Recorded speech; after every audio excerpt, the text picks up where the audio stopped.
Hello, and welcome to show number 18 of Global Perspectives with Dr. Michael Laitman, where we discuss what's happening in the world today. Hello, Dr. Laitman. Hello. Hello, everyone. This topic is a rather sad one. It's loneliness kills.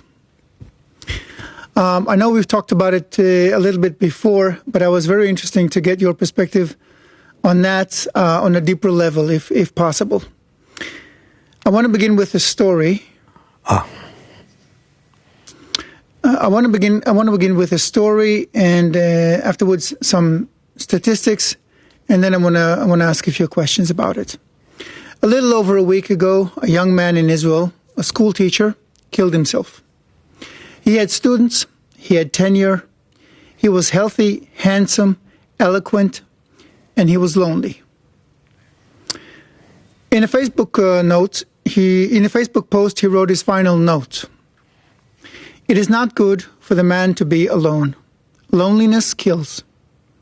Another day, another week, another month, another year goes by, and I'm alone. At lunch, at work, in the evening, on weekends, on holidays, and on birthdays that no one remembers. The few friends have gone, faded in time. It is time to leave. That young man was not alone. According to a survey quoted on Forbes magazine a little over a year ago, before the Corona era, already nearly half of Americans always or sometimes feel alone. Fully 54% say they always or sometimes feel that no one knows them well, meaning they have no close friends. We're talking about nearly 200 million people just in America. But Forbes continues. Loneliness isn't just a U.S. phenomenon. It is in a nationwide survey released in October from the BBC, a third of Britons said that they often or very often feel lonely. Nearly half of Britons over 65 consider the television or a pet their main source of company. In Japan, there are more than 500,000 people under 40, young people, who haven't left their house or interacted with anyone. That's before the Corona era.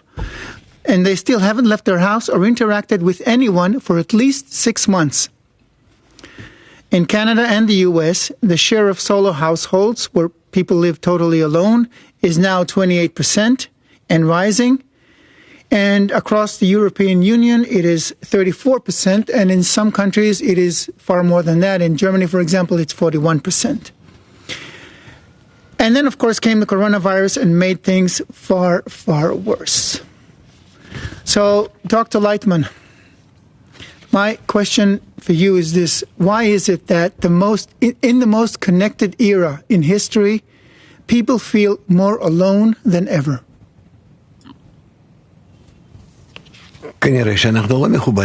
Probably we're not connected, even though that it seems to us that we are. We invent different gadgets, means of connection, radio, internet, television, plenty of shows. I open my computer, there are plenty of shows, of programs that I can live in, use different options, possibilities, but it probably doesn't satisfy the person himself, even though that he has the ability to correspond, see, feel. He can find for himself some kind of society, company, but probably it does not answer his inner need to be connected, to be dependent, an inner mutual dependence, like with your relatives, like with those that are close to you, that I take interest in their life and they take interest in mine. And it's not just that we formally share impressions or something that aren't that important really to us, for any of us, or I become a part of some group and they talk, and in a way that I can come, not come, meaning the connection between us is not a heart-to-heart connection, And this is what brings a person to a state where I owe no one. No one owes me. I don't need anyone. No one needs me. And therefore, really, I have no connection with anyone, no real connection with anyone. And when a person feels that on the inside, maybe I can't really express this in words, but when a person feels that, he feels disconnected from life, because what is there in life? Skies, earth, wind, cars, this entire mess that I see on TV, and this box or on my computer screen or something. It doesn't touch me, and it doesn't demand me to take part in it, participate in it. What's missing is the heart in our connections. And this is the reason why there are so many people that complain about loneliness, and even though that they want, or this is how they finish their life. Interesting. When you talk about connection in the heart, I think I heard you say several times now things that imply obligation, commitment. It's like you said, I don't need anyone, no one needs me. I don't owe anything to anyone, no one owes anything to me. Why is being... As if it's good. I don't know anyone, that's good. But no, we see that it's not so. We want to be connected with one another in some kind of mutual commitment. Why is it so important to have mutual obligations? Care. That I care about someone and someone cares about me, that I matter to someone, that I'm not just one statistic unit that's written down in somewhere in the government or in some organization or something, and they do a survey or something. I want to be myself, that people will take interest in me. And also, I wasn't taught how to connect with others and take interest in them. We weren't taught to do that. We finished school formally, usually with bad relationships, like it is between children especially, and a kind of mutual rejection. Then at work too. No one really takes interest in who you are, what you are. We have not built a society that can be called a society where people are friends, where they care for each other, that they understand that they have to be interconnected. And altogether, even if it's not at work or at home, but altogether, I don't see, neither in the media, it's called media, meaning it has to mediate. How do they mediate? What do they connect me with, or with what? All in all, we have lost the entire correct direction in our inclinations. Even parents and children. Parents leave their children, go to work, come back late. There's no connection between them. Children, once they can, they leave home. They run. And if they stay, it's only because they have nowhere to go to.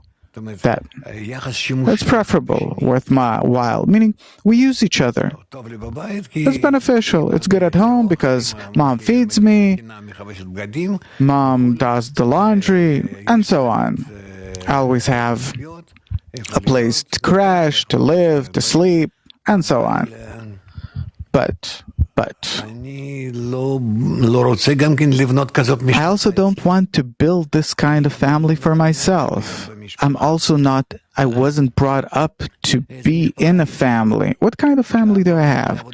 What? That dad goes to work, mom goes to work, they come back late? I don't see it as a family. I don't.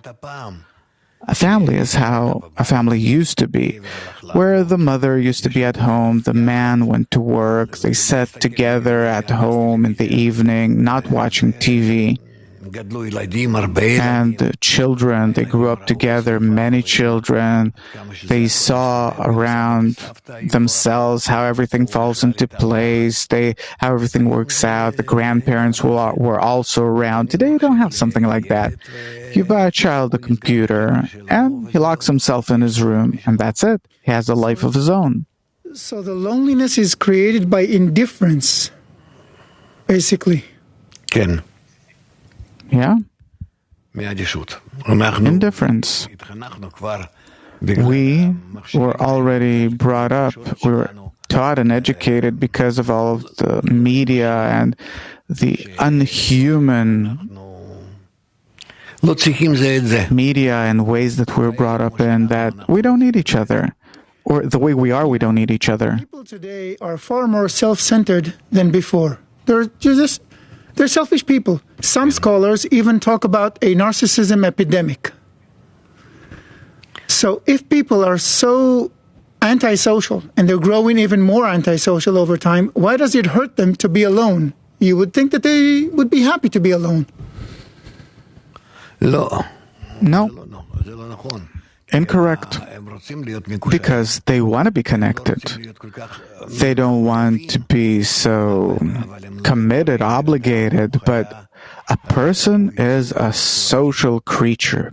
ולכן הוא לא יכול להיות בלי חברה. Man is a social being. He needs society. צריך לסמוך על החברה, הוא צריך... He has to depend on society, be connected to it. He learns from society. And במצב ש... if he's in a state where no one talks to him, לא מושכים אותו, no one sees him, זה יצא no one calls him, זה יצא לא אדם. חי... he won't turn out to be a human being but an animal. לא פלא, דווקא אנשים... And so it's no wonder that actually good people that have an inclination towards socialization, to be with others, they're well taught, and so on, they see that their entire life with everything that they have is worthless. When people are alone and feel lonely, every country has call centers for people in emotional distress, all kinds of emotional distress, and especially if people get suicidal. For example, there's the National Suicide Prevention Lifeline in the US, there's Iran in Israel, and there are call centers in every country. Nevertheless, some people do not approach those centers and prefer to kill themselves rather than to ask for help. Why is it so difficult to say, I'm lonely, I need help? אני ראיתי דברים כאלה. I saw such things, חוגים כאלו. such circles. שמעתי מאנשים שעברו אותם. I heard from people that experienced this, that they tried to become a part of this. It's very formal. It's not for everyone. They feel that these things, they evoke even more frustrations in them. Why is it happening? They can't agree to it. It's like for undeveloped people, really limited, that I go to such a meeting, I feel limited, that something's as if wrong with me, that I need, when I need such a society, first of all, it hurts me. And so anyone who goes there, or the people that go there, are those that know how to act. They act out that as if, yeah, I feel good, let's do it together, and so on. They act it out, but really? If it's to come and play bridge, for example, or cards or something, that, elderly people play, like playing, that's something else. I have to interject because I think the question was misunderstood. Every country has call centers, centers where you can call if you are in distress, if you are in trouble, if you feel like you're going to kill yourself, and a minute before you do that, you call them and you tell them, I feel terrible, I want to kill myself, please help me. The problem is that a lot of people don't call these centers. Instead, they simply kill themselves.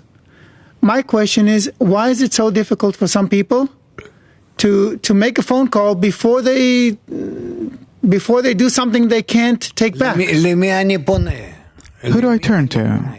Who am I turning to? Some clerk that's going to talk to me now, formally, that no, don't do it, life's beautiful, life's good. What will he tell me? Things that I don't know myself. What can he tell me? Don't do it. And what's life worth living for? I don't know. And he can't explain either. Meaning we are in a state where our nature demands clear answers. What's the purpose of life? What are we living for? And not to drag it for another 10 or 20 years or as much as I have the way I am now. I don't need that from them. They can't calm this question of what am I living for, and they can't calm it down in me. It's a raging question that's raging inside of me, and there's no answer for it. I have no answer. What is the meaning of life? What's life worth living for? And somewhere there on the other end of the line, suppose, he won't know how to answer that either, only that person, that question isn't burning that much inside of him, and therefore he thinks, yeah, you can live your life, why not? That's the problem. I think you touched on something very important, so I'm going to ask it straight up. Why do people kill themselves? They don't want to feel the frustration, emptiness that they have, because they wanted to fill themselves with something. And today, even though that we have TV and radio and thousands of different shows and possibilities, I can't fulfill myself. Because the deficiency, the inner distress, void that I feel inside myself, it's much greater than anything that I can get from anything that's around me, from anyone. What is this thing that they need? The meaning of life. Does my life really have a meaning? A goal, a purpose that it is worthwhile living for, that I could live for a few more years for the sake of that. Suppose a person has 20 or more years to go, but what for? He sees no reason, because suddenly such questions awaken in a person like, what am I living for? What's the meaning of life? But people, usually can reject these questions and answer them somehow and keep on going. And there are those that can't. They'd like to. They'd like to twist it all somehow around, but they can't. And then they reach the end. It seems to me, I don't know, maybe it's just in my mind, it seems to me like what you're saying now relates to your first answer about obligations, that people need to have commitments. Mm-hmm. How is having that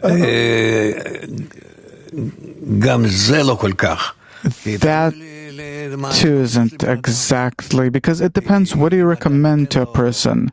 If you let him feel that he's committed to someone, obliged to someone, then why? What for? It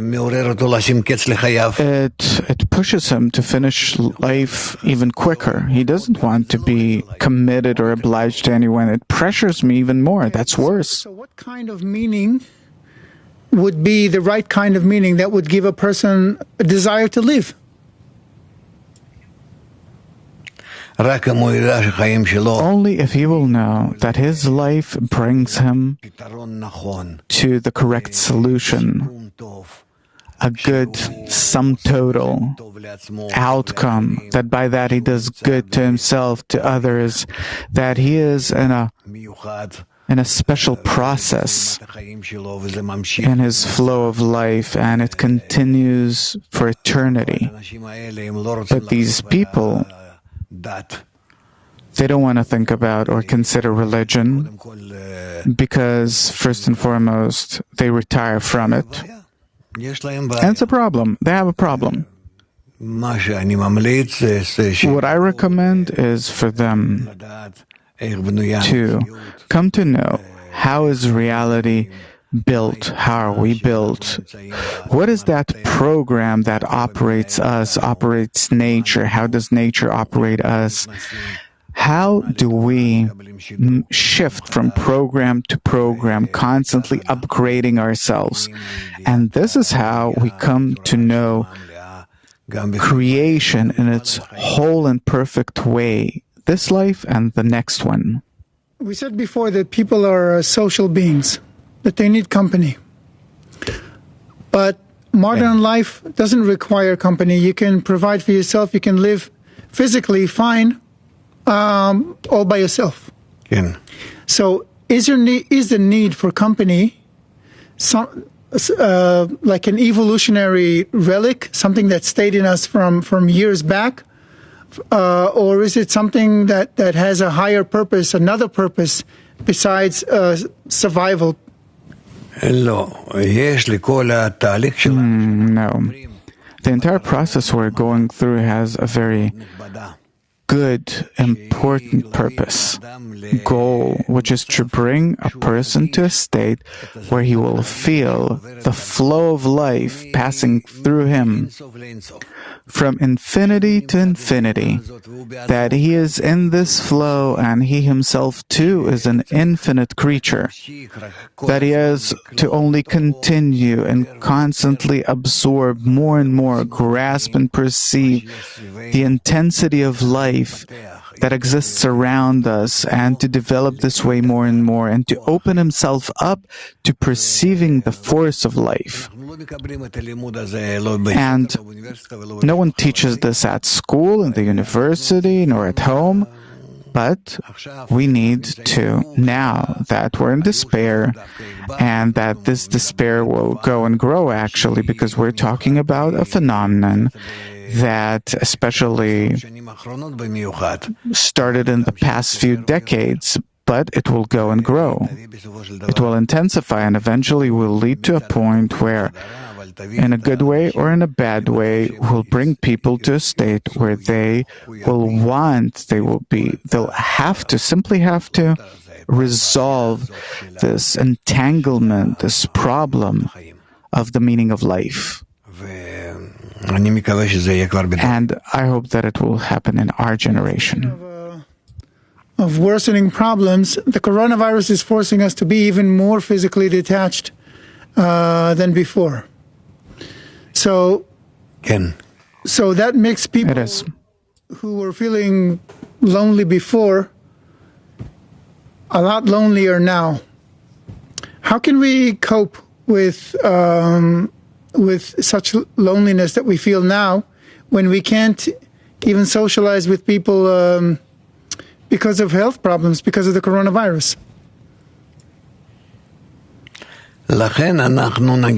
That's why, for example, our organization is developing virtual connections from heart to heart, or virtually spiritual, however you choose. Virtual and in the heart, or virtual, spiritual, virtual. What does it mean? Virtual meaning that, in principle, we are connected with one another through our computers, through the computer program, and it's open to everyone. And we would like for everyone to connect, really, to join. And it's a good connection that brings us to a state where, in the connection between us, we discover the force of good that exists in creation, that develops everything, makes everything prosper, the still, vegetative, animate human beings, that helps everything thrive and connect in a good and warm way, that by that people feel more and more how this force that enlivens nature, the positive force of nature, how it also acts in us and develops us and fulfills us. If I want to feel someone's heart through the internet, how can I do that? You go into our site. You go on our site and get an explanation. Anyone and everyone. We have friends from all over the world, in all languages, from all nationalities. And if not that, then were it not for that, I think that there would have been many more that would feel themselves lonely and despaired of life. I could ask a lot more questions, actually, but as usual, we don't have enough time. So let me ask this. If there were one advice, just one advice, that you could give to lonely people that would help them the most, what would that advice be? I would recommend them, just don't think that Promotion. promoting, So I'd invite them to come to us, connect and see what a good, warm society there is that has a meaning in life, that understands the meaning and purpose of life, that it doesn't end in this life, and that we want to form this feeling between us that life is good and eternal and that it's worthwhile living. So I'm waiting for you. We are. Right. So with these words, I want to thank you, Dr. Laitman. Let's hope for better times if we learn how to connect really through the heart. And thank you all for watching. Thank you for your time, Dr. Laitman, again, and we'll see you on our next show. And until then, all the best and bye.